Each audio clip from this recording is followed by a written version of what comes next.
morning, good afternoon, good evening, ladies and gents. This is your boy Casanova for Orlando, Florida, on this awesome and international podcast, Good Wine and Great Laughs. Ladies and gents, this is the podcast for wine lovers and hot topics, ladies and gents. So if you like hot topics and like wine, this YouTube channel is for you. Welcome to Casa Casanova. I am Casanova, ladies and gents, and what I do here every Saturday morning, I have the wine of the day. I'm going to open this bottle shortly.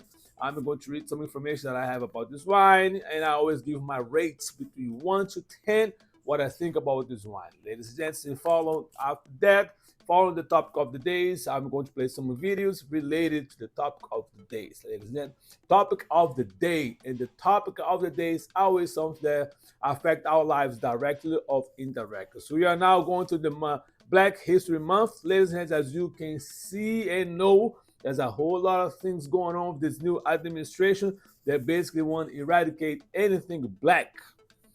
But you're not new to these, ladies and gents. You're dealing with this nonsense situation, just the racism for and subjugation of our own existence as human beings for centuries. So this is nothing new for us, but it's new for a lot of poor white people, and some minorities that think they're white. So they're gonna learn today.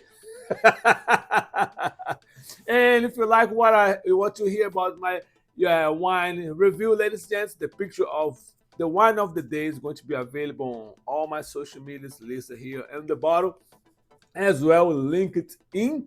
So if you're interested, if you like what you heard and you're interested in finding this wine, the picture is available for you to go to your local wine stores and find that wine. Ladies and I do not get any sponsorship for any wine company or the wine here. I select it. I go to the wine store, I select, I pay for it, and I let you guys know. All right, ladies and gents. So today is Saturday, February the 8th, 2025. And the weather here in Orlando, ladies and gents, is going to be foggy early in the morning and sunny in the afternoon. Highs of 84 and lows of 61. I already talked to you guys about it's already too hot. I do not like it because it's going to be hot from March all the way to November. So I appreciate when you have a cool, chill weather between December to February. Let us finish, Heavenly Father, this month with some chill weather and then go back to normal in March. All right. So, ladies and gents, I have a wine for you guys from Portugal. I have a lot of places to get wine here in Florida, and I decided to go to Trader Joe, and I've never been there, so I have to drive for almost 30 minutes to go there. And the price of the wine they have there is very reasonable, ladies and gents, and they have a nice selection. I saw some videos about Trader Joe's, and whatever the store they have, the wine collection was more. There are more wine bottles than the particular one that went there. So, of course, and I'm going to use the ASO again, how to open this wine bottle, and I show again how to do it. So this wine is from Portugal, and it's called Porta 6. Right here they say it's door 6. And they say right here, Porta 6, red wine, a soft, ripe, fruity wine with just enough power to be gentle without being indifferent. Enjoy it moderately in pleasant company. The label here is a paint, and say here this label is an original painting by Hock Vaught. He's a rather eccentric German painter, spending his summers with the tourists on the streets of Lisbon. We found this some time ago and absolutely have to put it on the bottle. He has no mobile phone and is not an easy guy to reach. But finally, here it is. An iconic image from Lisbon. Once again, from Portugal, ladies and gents, original wine. Alcohol percent of this wine is 13.5. See no more information right here. Imported by bean seller, USA, Napa, California. All right, so let's open this bottle right here.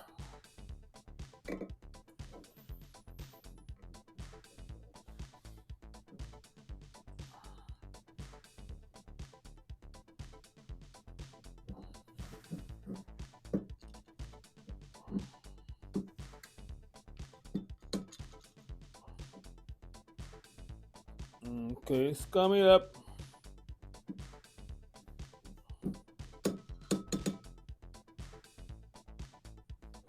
And slowly. There you go.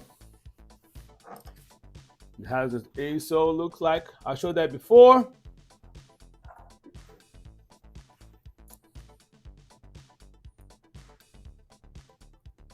There you go. And put this. Ooh, sorry, the cork fell down. Use my decanter right here.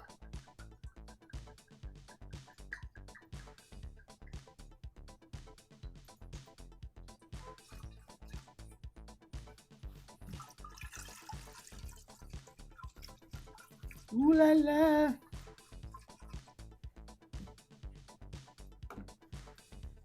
Put this over here. And let's see what this wine is all about.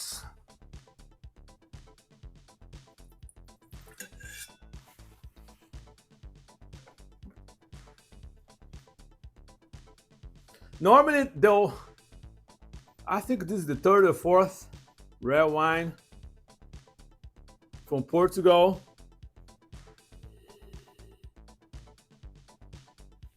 Oops. Damn. Spill all over probably on my shirt too.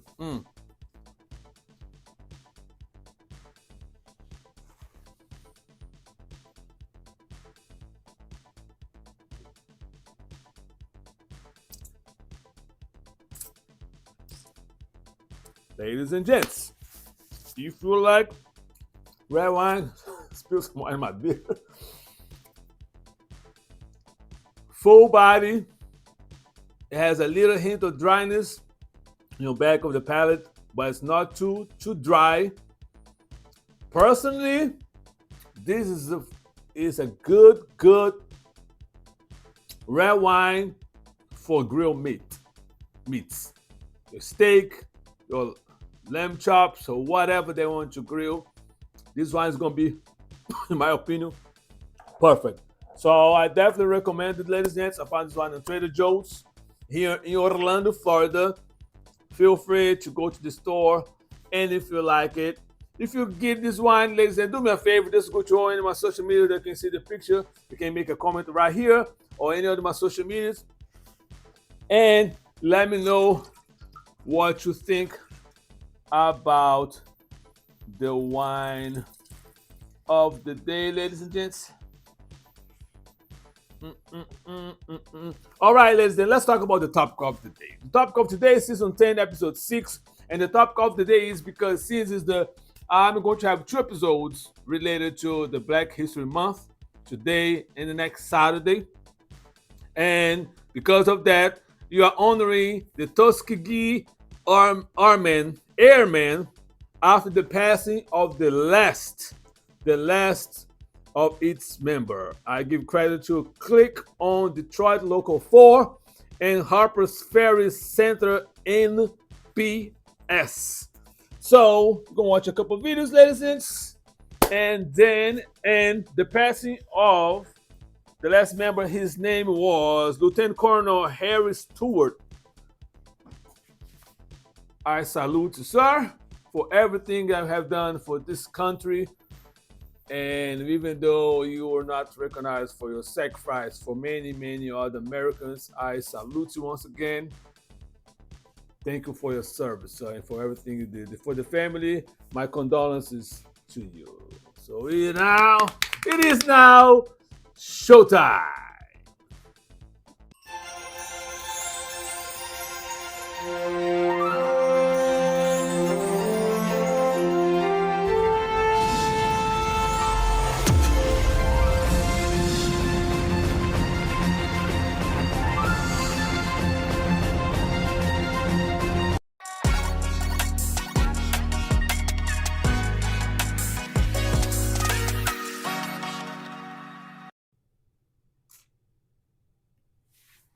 Welcome back. One of the last surviving members of the famed Tuskegee Airmen passed away over the weekend in Bloomfield Hills at the age of 100. A few years ago, I had the privilege to talk with Lieutenant Colonel Harry T. Stewart about some of his experiences in World War II and the injustice he faced being a black fighter pilot in a segregated military.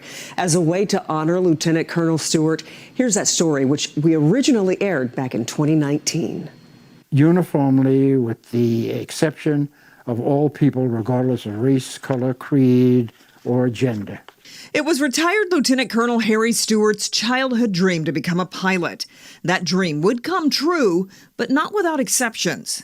What was it like to fly the P-51? Oh, delightful.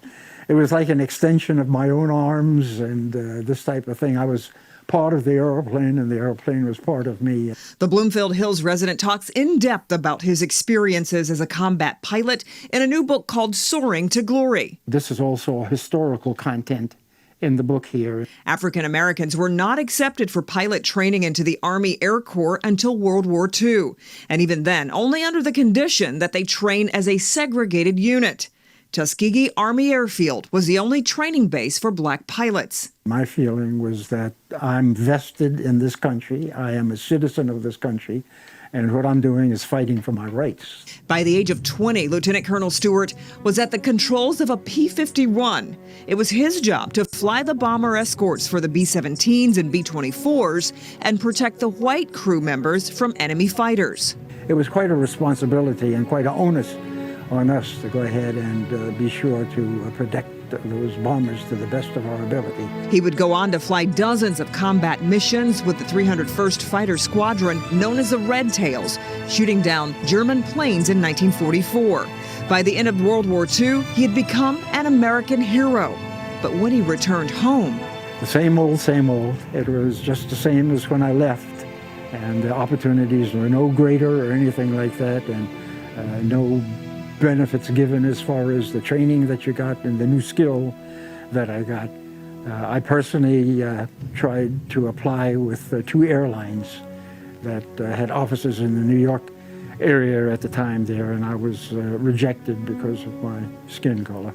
When I got out, I couldn't find any what I would call a decent job at all, and I ended up as a baggage man on the railroad, and this was in Pennsylvania Station, New York. And I worked down 3 levels underground in what was like a dungeon, taking bags of magazines off of a freight car. It was a dirty job. He later went to school to become an engineer, working his way up the corporate ladder to the executive level. In his retirement, he spent time introducing aviation to young people, teaching them to persevere by not letting failures or hurt feelings waste your energy. The same message he hopes readers will take away from his book. I think I'd like it to inspire youth, mainly, and from the standpoint of pursuing their dreams and going after their dreams aggressively, and don't let defeat down them. You're going to run into disappointments and things like that, but keep your eye on the prize. And in a statement, Tuskegee Airmen Museum President Brian Smith said, quote, Harry Stewart was a kind man of profound character and accomplishment with a distinguished career of service. He continued long after fighting for our country in World War II.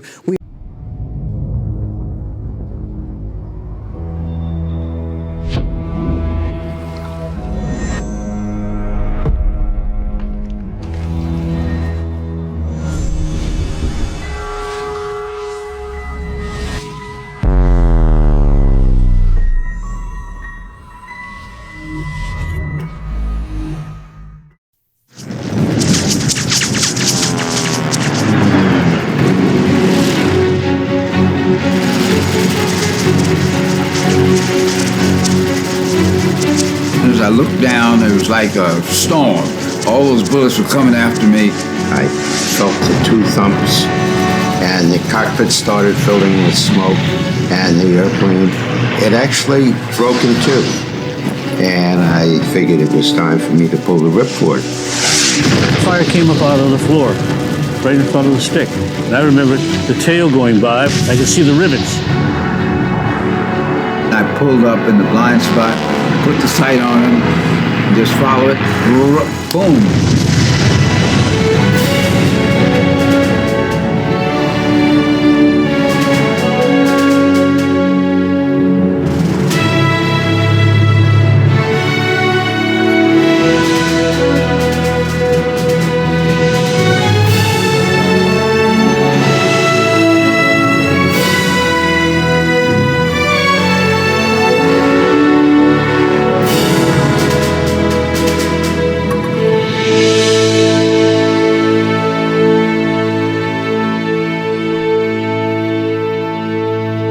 On December 7th, 1941, Japan launched a surprise attack on Pearl Harbor, sweeping the United States into war. December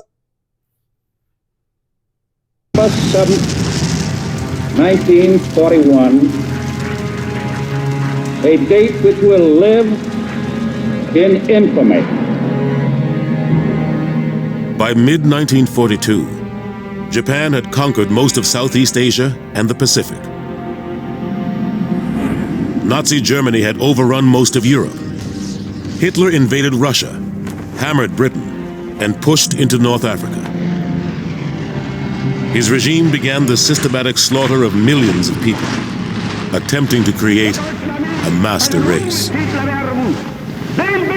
But America wrestled with its own principles. Despite the statement in the Declaration of Independence that all men are created equal, the United States had long permitted human beings to own other human beings. Slavery had been abolished for 75 years, but even in the 1940s, racial violence against African Americans was still a brutal fact of life. Segregation was prevalent throughout, and especially in the South. We knew our place. We knew that we had to abide by the laws. Despite pioneering African-American pilots like Bessie Coleman and Eugene Bullard, in 1940, the number of African-American aviators in the U.S. Armed Forces was still 0. The Air Corps was not accepting any type of application. Their attitude was that the Negro had neither the physiological or psychological capabilities to operate complicated equipment like an airplane. But 1940 was an election year. To keep the African-American vote, President Franklin D. Roosevelt promised that African-American soldiers would be trained as military pilots. Almost every American could come to Tuskegee and see what's been done. On July 19th, 1941, 13 young men reported for training in Tuskegee, Alabama. Their goal? To become the first African-American pilots in the United States Armed Forces. Fighter pilots. Tuskegee had been a logical place to train the pilots. It was a secluded location with good weather year-round. Tuskegee Institute's civilian pilot training program had some of the highest scores in the nation. But the surrounding area was racially hostile. The Ku Klux Klan was very powerful in the Tuskegee area, and the sheriff was a very, very bigoted individual who worked very hard to arrest the blacks for any infraction whatsoever. If anything happened, you were always wrong, and there was no place to turn, so you had to be pretty careful where you went, and how you acted. To be told you can't go here, you can't live there, you can't go into the Five and Dime and get a Coke, it was hard for me. It was a shock to realize how deep it went. You look in the faces of some of those Southern whites, in their eyes, just to see the hatred that some of them had for us. In Tuskegee, 2 airfields were hurried to completion. Moton Field for primary flight training, and Tuskegee Army Airfield for basic and advanced flight training. The new airfields were almost entirely African American, but the base officers were almost all white. Frederick von Kimball, commanding officer at Tuskegee Army Airfield, wrote, "Negroes do not have the necessary temperament for leadership to fit them for superior positions." On March 7, 1942, the first class completed their basic and advanced pilot training, becoming the first African American pilots in the U.S. military. But only 5 of 13 advanced. In December 1942, Tuskegee Army Airfield got a new commanding officer.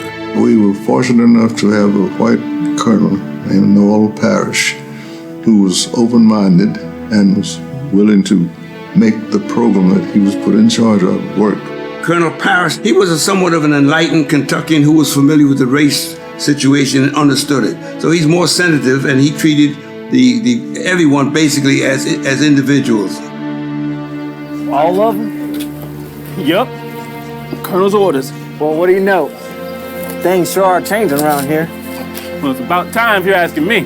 Right. Gentlemen, I know the town of Tuskegee is not one where you can feel particularly welcome, but I hope to at least make conditions better on base. I've had them tell me how they feel about Noel, and I'm almost in tears. One of the fellows said, "There are 2 men in my life who have made my life what it is and directed me in the right area. One was my father. The other was Noel Parrish." And don't be surprised if I go up for a check ride with... In the spring of 1943, the first group of African American pilots, the 99th Fighter Squadron, deployed to North Africa. Their commanding officer was Lieutenant Colonel Benjamin O. Davis, Jr. The son of an Army general, Benjamin O. Davis, Jr. had been the only African American in his class at West Point.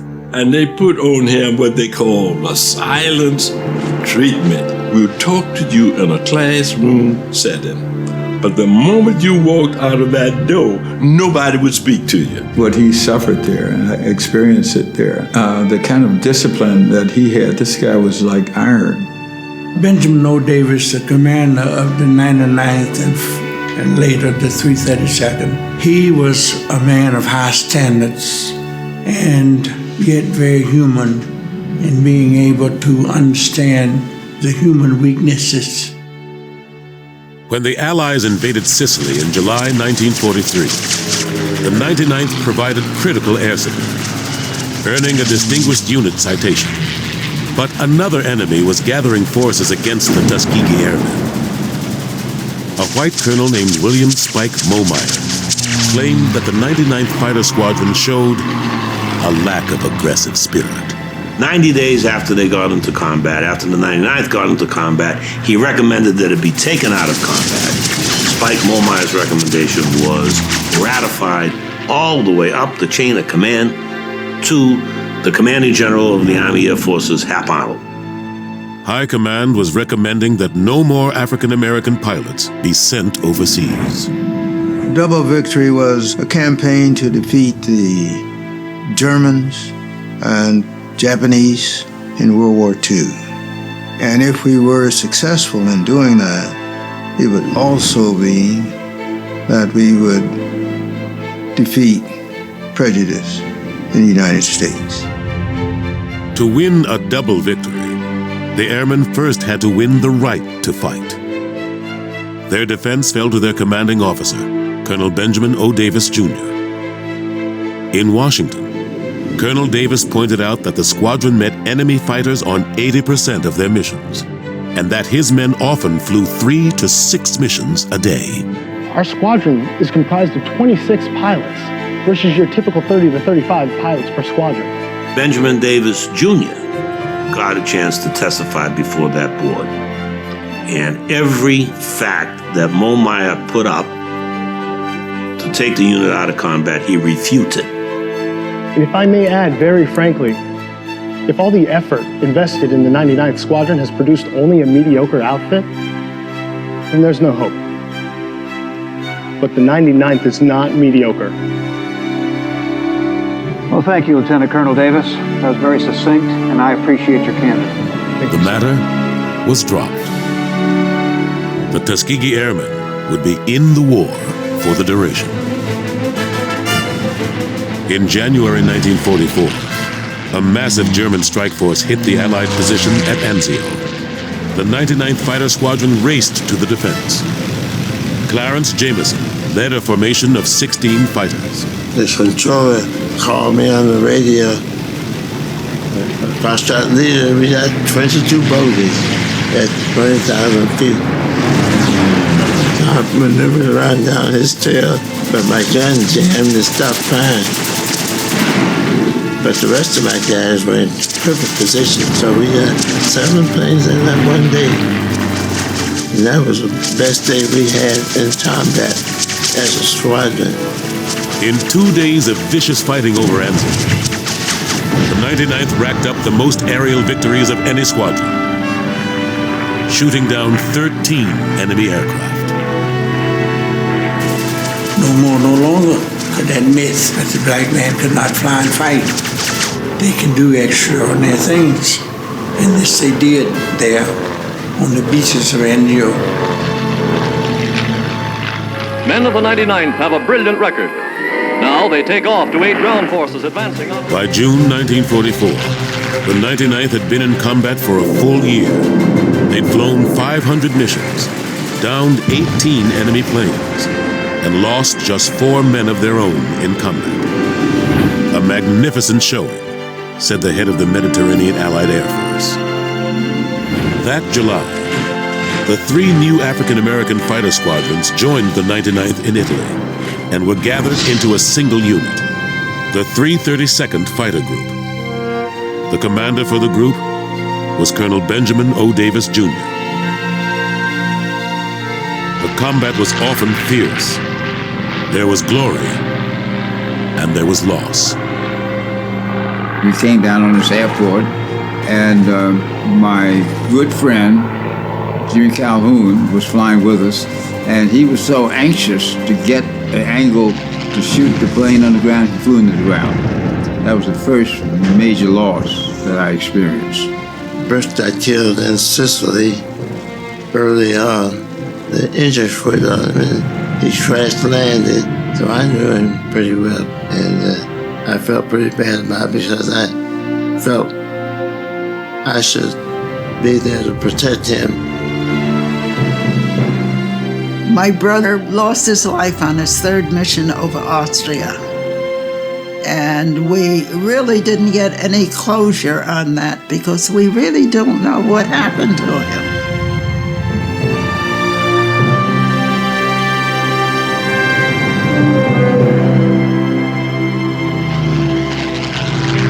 The flyers of the 332nd Fighter Group were based at Ramitelli Airfield in Italy. And they were not alone. For every Tuskegee Airman in the air, there were 10 maintenance personnel on the ground supporting him. We had to have those planes ready to go on the mission in the morning with the guns or bombs if they were canned bombs, fueled up to the hilt so they could fly for 3-4 hours. We guaranteed that.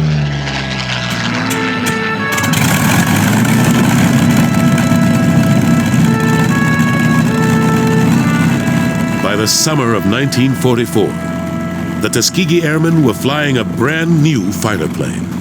We got P-51 Mustangs. Ask an old fighter pilot, what's your favorite aircraft? It's going to be the P-51 Mustang. Well, the P-51 was one of the most honest aircraft that we flew. It was a stable airplane at most speeds.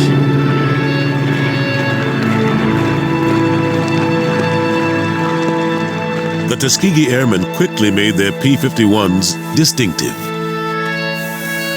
It was discovered that we had a lot of red paint. So they decided to paint the 332nd Fighter Group's aircraft with red tails.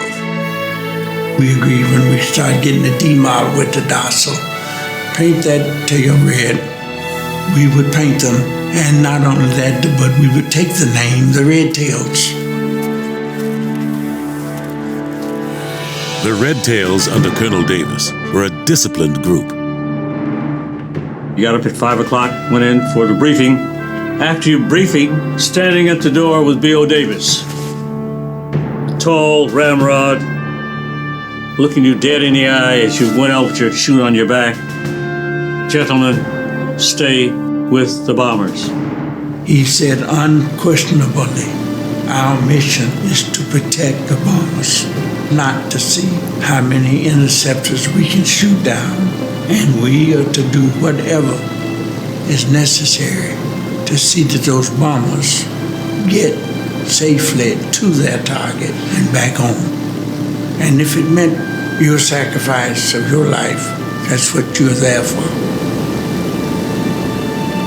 It's here you are over Germany, and flight engineer hit me on the shoulder. It went like that. And I looked out the window, and there was a B-51. And he was flying extremely close. He was wearing an oxygen mask, which covered almost all of the face. But I could tell that under that oxygen mask, the face was black. And I knew right away that this Mustang was being flown by the all-Negro 332nd Fighter Group. And I looked back at his tail, and sure enough, the tail was painted red.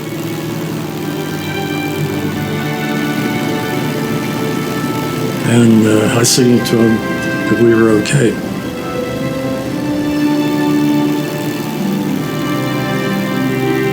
It was extremely comforting to know what they were doing. They were telling me, they came down to see if I was okay. And they were telling me, we're here. Well, after a few minutes, they left. And they went back up to altitude. But some of them were assigned to us to watch us as we went back. Up until that time, I had never spoken to a black more than a few words. That was the beginning of a relationship where I understood that they weren't that much different. You know, they were not those people. I wanted to thank you for helping us up there. We were all doing the same thing. Those guys were flying fighter airplanes. They were risking their lives to protect our lives. Take after the bombers. Stay with the bombers. That's good to know you got our back. But even as the fighters did well in combat over Europe, African-American crews ran into problems back home. James Warren was a navigator bombardier in the 477th Bombardment Group. Finally, they moved the group up to Freeman Field, Indiana. But when we got up there, we were confronted again with a very discriminatory and segregated position by the command. By 1944, the War Department prohibited segregation of military facilities. But Group Commander Colonel Robert Selway created 2 officers' clubs at Freeman Field. One for African-American trainees and one for whites. On April 5th, 1945, an organized group of African-American officers deliberately attempted to enter the Forbidden Club. You can't come in. Why? You belong to the trainees, and the trainees can't come in. I am a member of the base squadron. Well, niggers can't come in. One of their leaders, Roger Terry, shouldered aside an officer who blocked his way. There were 61 officers who were put under arrest for entering or attempting to enter the officers' club. They arrested the first group under a letter order, and they arrested 61 of us in 2 days. I was in the first group that was arrested. Selway soon released most of the officers, but he prepared a statement spelling out which personnel could use which club and ordered everyone at Freeman Field to sign it. Base Regulation 85-2 identifies the assignments of facilities for all base personnel. To me, it said, I agree to be segregated and discriminated against. No way was I going to sign this. There was 101 who refused the order to segregate yourself. I'm one of those 101. To refuse that direct order of a commanding officer in time of war was a violation of Article of War 64. Maximum punishment was death. This is a direct order. Sign the regulation.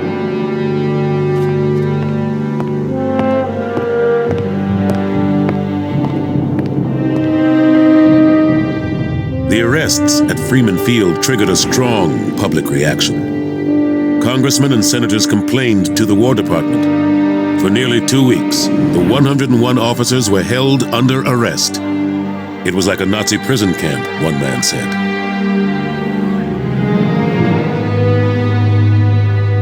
Finally, the case reached the top. General George Marshall ordered Selway to release all but 3 of the men.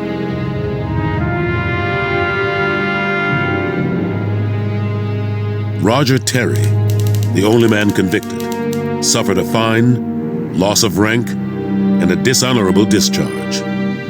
As for Selway, he was relieved of his command because he violated Army regulation. Right. The war ended before the 477th Bombardment Group could see action. But at Freeman Field, these airmen too had scored a crucial triumph. At home. Double victories for the Freeman Field Mutiny. That's it. So that's what that's about. Victory at home, victory abroad. And Freeman Field is the victory at home.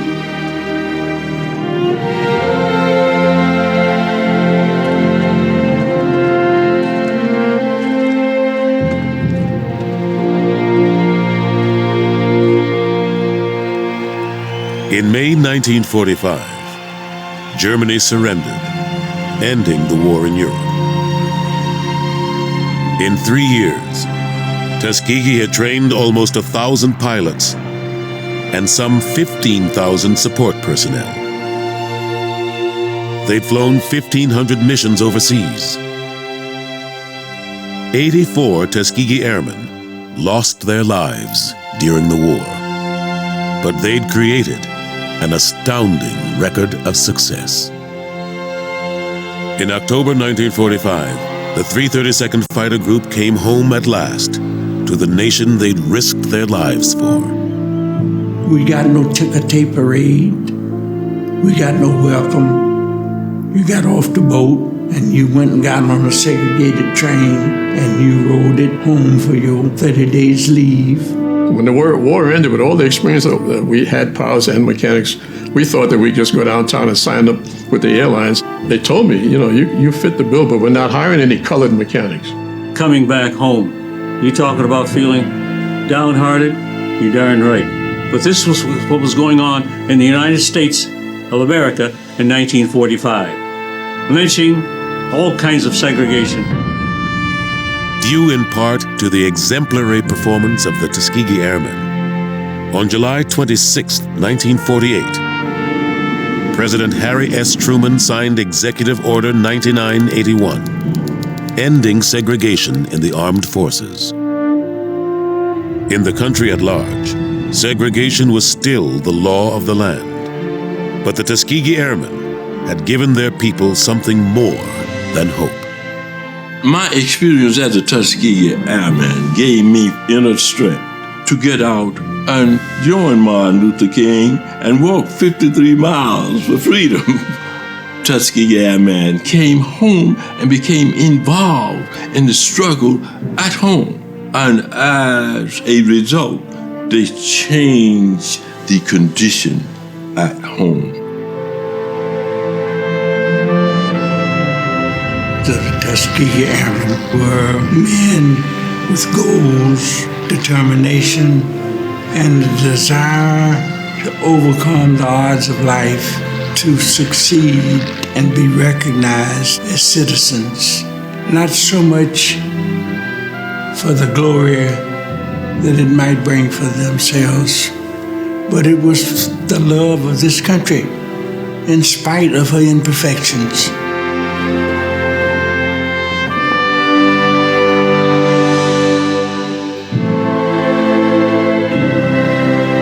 Dreams come true.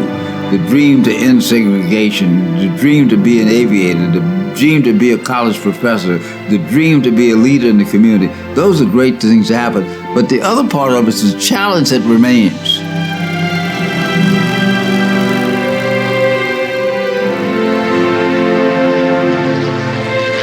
take advantage of that opportunity. You don't pass it up. That's what the Tuskegee Airmen did. When that door opened, they walked through it with their qualifications and their ability to perform.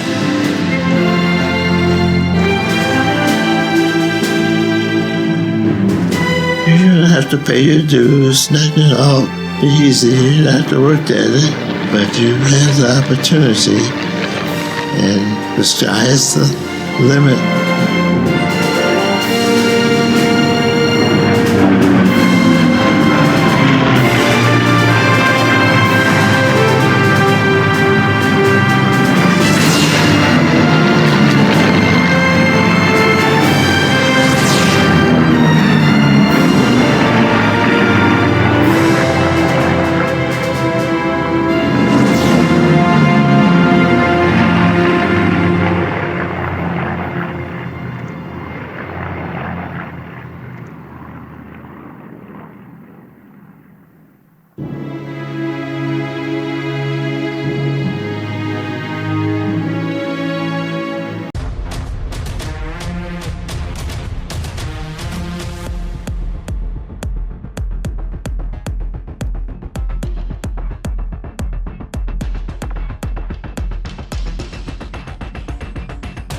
And ladies and gents, as you watch this documentary with me about the Tuskegee Airmen and the Red Tails, ladies and gents, all the people that were going to interview, they're all gone, ladies and gents. They are all ancestors right now. And once again, I told you the last one that passed away this week was Lieutenant Colonel Harry Stewart, ladies and gents. And a little bit choked up because I understand the pain. I served in the United States Army.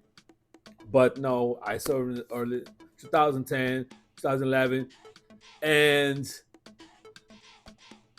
for you to see what's going on now in this country, that they all want to raise anything related to black because say what you want, but Trump is, in my personal opinion, is a white supremacist because everything that, even though he denied Project 2024, Project 2024 is in full force under his administration. Basically, took over.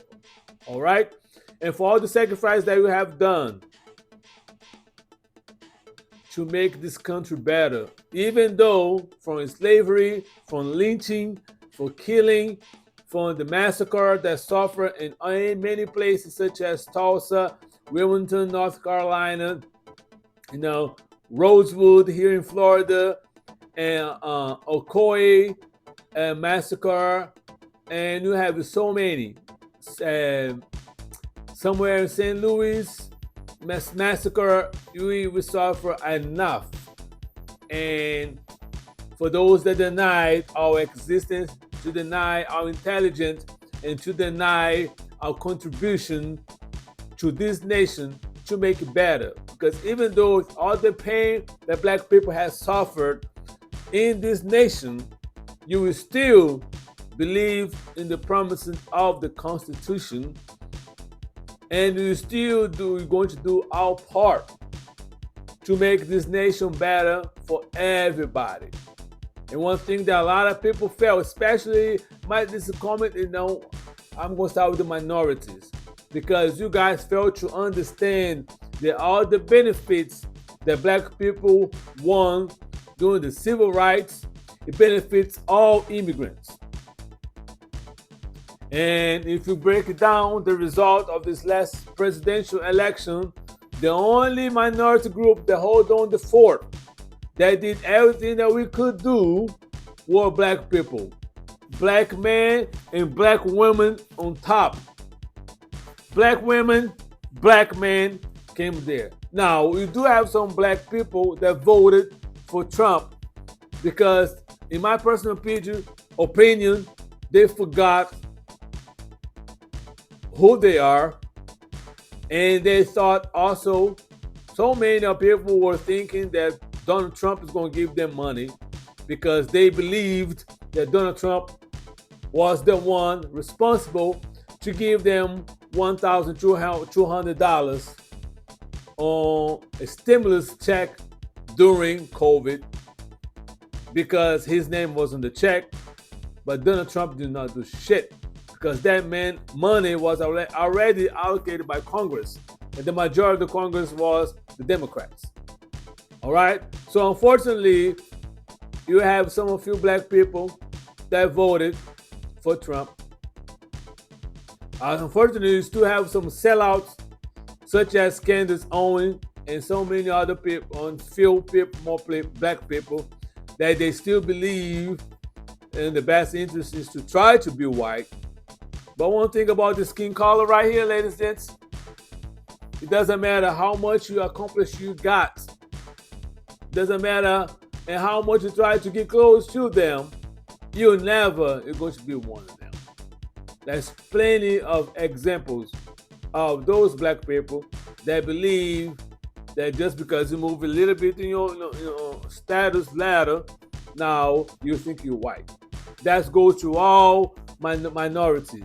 The Cubans, the Venezuelans, now they're desperate. They say they feel betrayed, and you will try to tell you. The people, the Palestinian people that were there when the black people, when you were protesting, black people were there when you protest.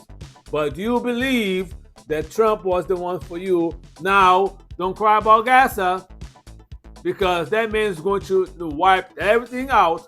He's going to replace you guys, try to put them in Egypt, in Jordan, and he's going to make a resort of all the area. So, ladies and gents, I'm saying this to say that because black people has contributed since the Revolutionary War to all the wars, everything that was required and was asked for, even though when it was asked, like I said, the Tuskegee, you have some racist people that try to block us to do what you do, but you strive for excellence. And for all this young generation, you need to pay attention in this month. Don't ignore the Black History Month. Go learn about the other peoples, all the inventions that were created by black people, and all the things that black people sacrifice and strive to excellence. I tell my daughters all the time, the best revenge that you have of people that hate on you is to succeed. Do your best. Be focused on your best in your education. Do your best. Whatever job you do, wherever you work right now, do your best. Show up to work earlier. You know what I'm saying? Have a good professional ethic. Ethical professional, so nobody can say anything about you. You strive to be the best on everything you do. It doesn't matter if you're a janitor. It doesn't matter if you're a dishwasher. It doesn't matter for now, at this moment, you're cutting grass. It doesn't matter. Do your best. Because one thing you know about God is if you do your best, you're going to be blessed. Don't be the one that be, I don't care about it. It doesn't matter what the environment. It's not about the employer. That's another fight that if you participate in the union, that's the them to do that fight. But you, I'm talking about you and what the Almighty is seeing in you.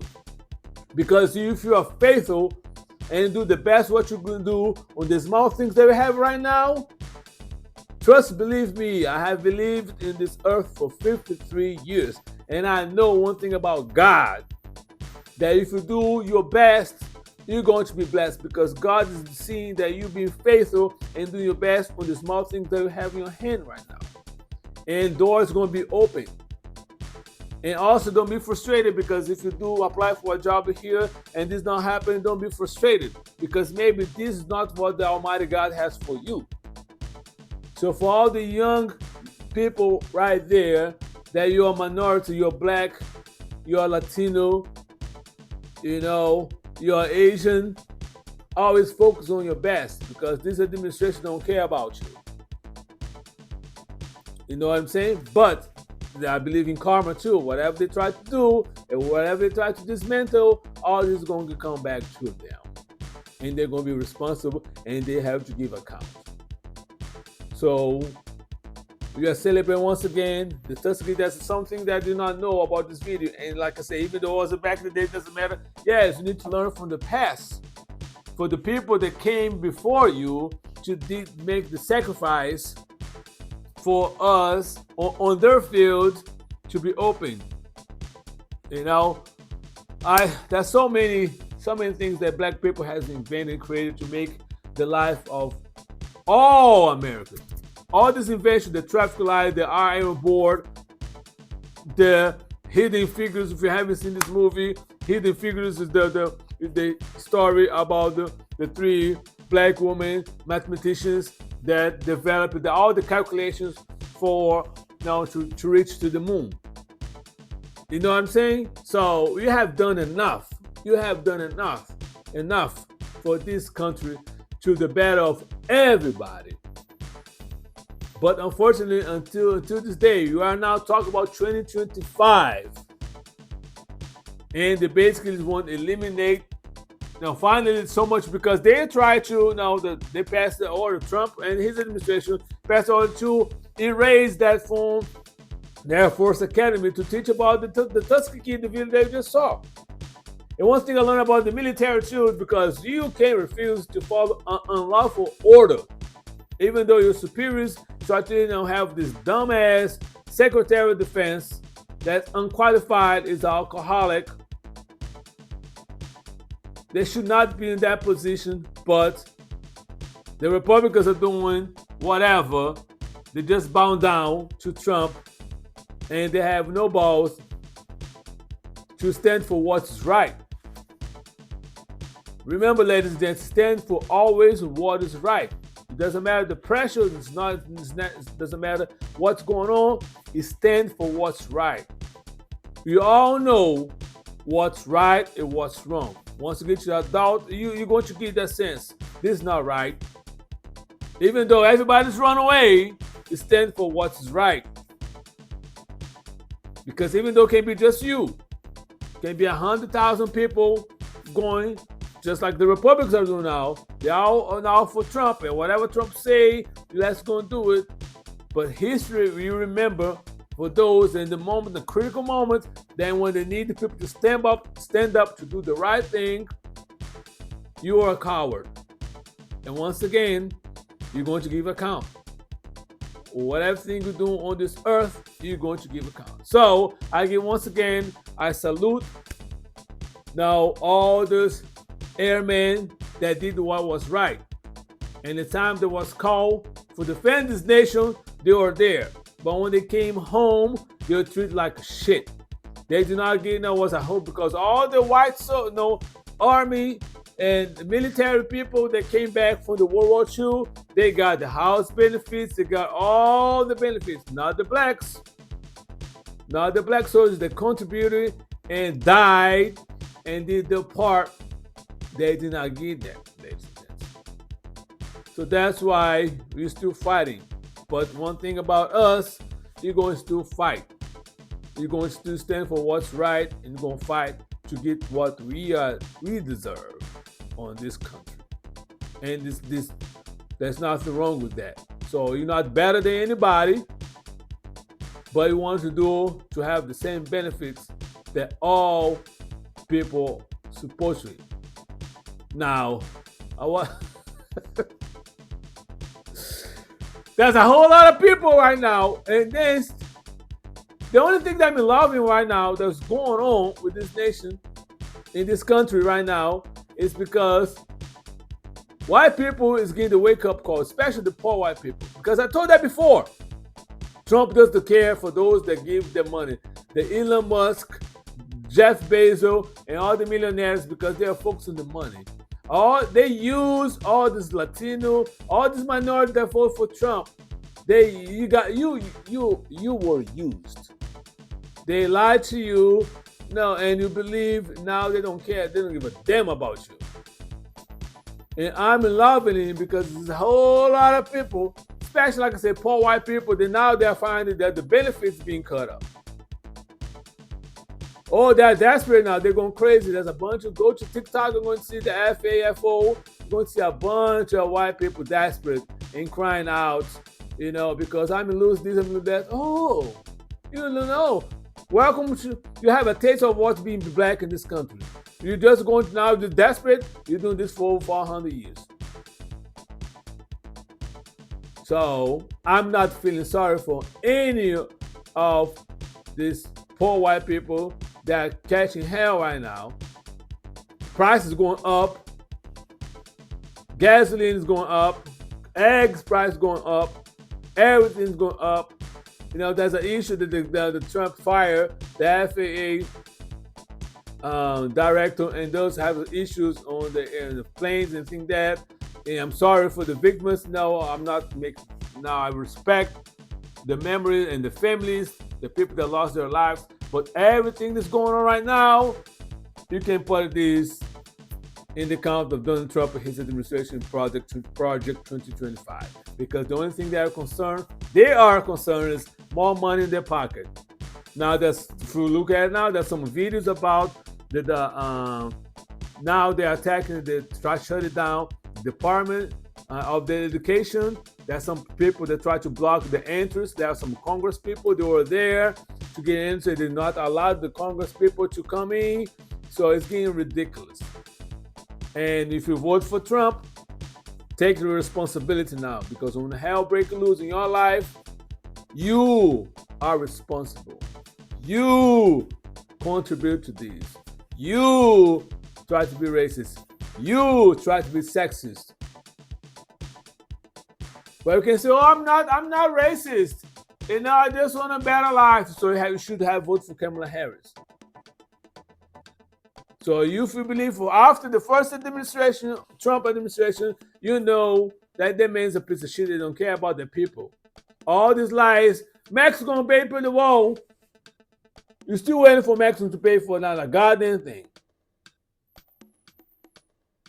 So I don't want to hear. So you're going to get, it's a karma. You're going to get what you deserve. You vote for this man, and hell is breaking loose in your life right now. You losing business. You can't find nobody to work for you, and you're about to lose all the money and all the loans you had. I do not feel sorry for you. If you are on any food stamps and you just like need any assistance from federal government assistance, and you're losing everything now, and you vote for Trump, I don't feel sorry for you. Anything is going on in this country right now, and you did, and hell break loose in your life, and you try to tell you, and you vote for Trump, I do not feel sorry for you. You're going to get what you deserve, because we try to tell you, Trump and the Republicans don't give a damn about the people. They care about their pockets, they care about power, and they care to live a very lavish life on your back. And that's go to all these Republican states. Now, I have one thing that's on TikTok. I forgot which state it was, but they vote for the Republicans, and there was this, I think, was the firefighters and law enforcement. Then now they are trying to dismantle you to have the bargain or organize the unions. So the union is going to be out of it, so they cannot fight for better pay, better benefits, vacations, and all the good stuff that the unions fight for you. They erasing all that. So if you're catching all this hell right there and you vote Republican, don't cry for me, Argentina, because I have no sympathy for you. You're getting what you deserve, ladies and gents. So once again, in salute to all Tuskegee Airmen that did their job, sacrifice, fight for what is right, took the consequences of unlawful law, order, but they stood for what's right. And the good people, they found some white people, the God recognized the white people that stood for to do what's right. Salute to you too. Once again, ladies and gentlemen, please be safe, and be blessed, and do the best what you can do with what you got. Salute.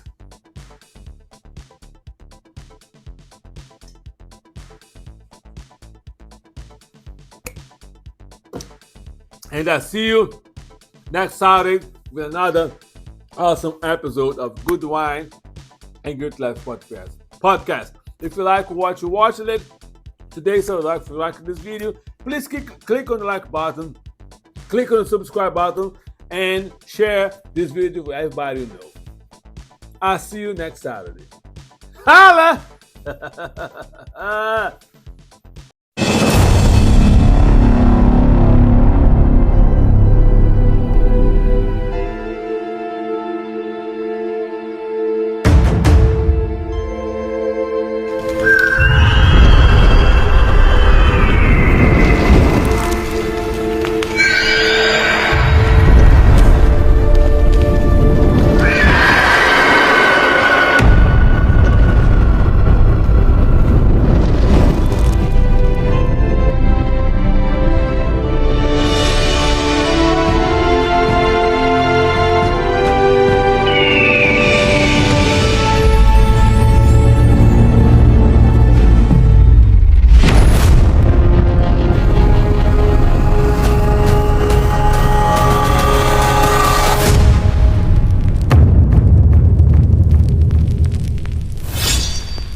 Pushing my rap like the push I on the